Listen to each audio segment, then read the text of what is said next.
Assalamualaikum warahmatullahi wabarakatuh. Halo teman-teman, apa kabar kalian semua? Pasti kalian dalam keadaan baik-baik saja, amin.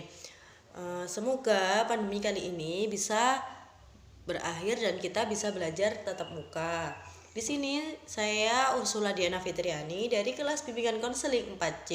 Di sini saya akan mengajak kalian sharing tentang bagaimana sih rasanya belajar daring itu.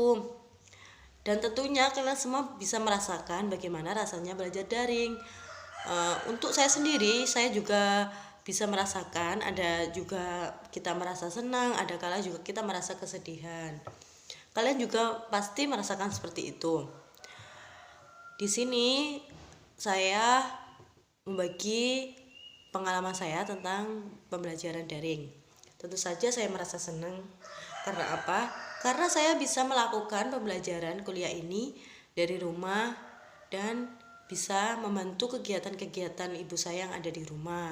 Dan tentunya senangnya saya juga bisa menghemat biaya kehidupan saya yang dulunya saya berada di Tulungagung itu ngekos, dan sekarang saya bisa melakukan pembelajaran di rumah. Seperti itu. Karena jarak antara kampus dan rumah saya itu sangat jauh, hampir lebih 3 jam kalau kita pulang pergi.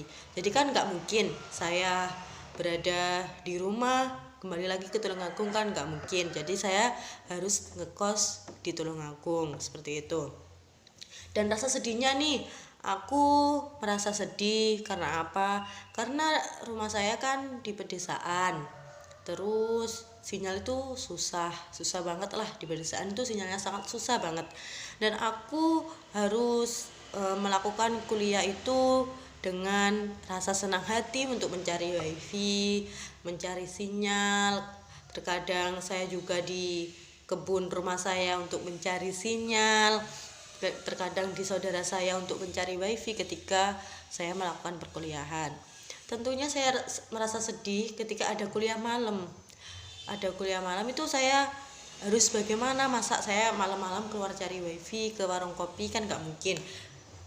Soalnya kan rumah saya kan jauh dari peradaban siapapun, karena rumah saya tuh berada di pelosok desa lah, pokoknya seperti itu.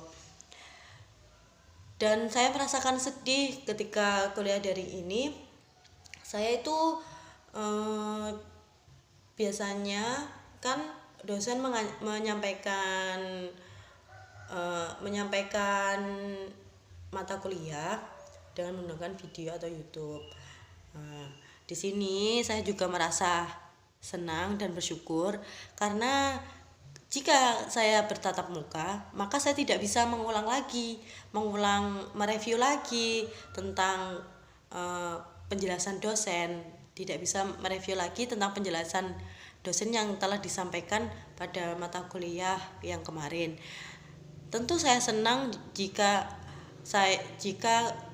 dosen tersebut menggunakan media YouTube. Jadi kan saya bisa belajar dengan mereview ulang lagi. Itu yang saya rasakan senangnya. Dan yang saya rasakan sedihnya juga ketika dosen itu menjelaskan, tetapi saya tidak bisa menangkap apa yang dijelaskan. Rasanya pada kuliah daring ini saya itu tidak mendapatkan apa-apa. Tetapi dengan semua itu saya mensiasati diri saya, kalau saya berada di titik ini terus, saya tidak akan maju. Dan saya mensiasati diri saya, ketika dosen habis menjelaskan, saya harus mereview lagi dengan menggunakan jurnal-jurnal yang lain atau apa gitu, agar saya tidak ketinggalan dengan teman-teman saya. Meskipun pandemi ini belum berlalu, tetapi saya harus tetap semangat untuk melakukan perkuliahan. Karena apa? Karena jika saya tidak semangat untuk melakukan perkuliahan, maka saya akan ketinggalan teman-teman saya, yang teman-teman saya itu sudah memahaminya dan saya belum. Saya tuh merasa resah jika seperti itu.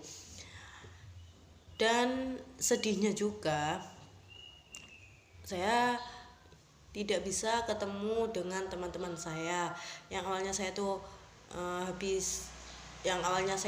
dalam perkuliahan di kelas tuh saya bisa bergurau dengan teman saya bisa nongkrong dengan teman saya, diskusi, itu yang membuat saya sedih ketika saya belajar daring ini, karena tidak semua orang itu bisa melakukan seperti itu. Dan semoga pandemi kali ini bisa segera usai dan bisa segera bertatap muka kembali. Tentunya saya juga sangat kangen sekali dengan teman-teman saya ketika belajar offline, itu bisa bercanda-canda, bisa membuat otak saya menjadi refresh. Ketika saya belajar di rumah, belajar daring ini selama pandemi, itu membuat otak saya merasa stres dengan beban-beban tugas yang semakin banyak, seperti itu. Sekian dari saya. Apabila ada kekurangan atau apabila ada salah kata dari saya, mohon dimaafkan, karena saya hanya manusia biasa yang tidak luput dengan kesalahan. Sekian dari saya. Sekian itu pengalaman dari saya. Semoga bisa memberikan manfaat bagi kalian. Akhirul kalam. Wassalamualaikum warahmatullahi wabarakatuh.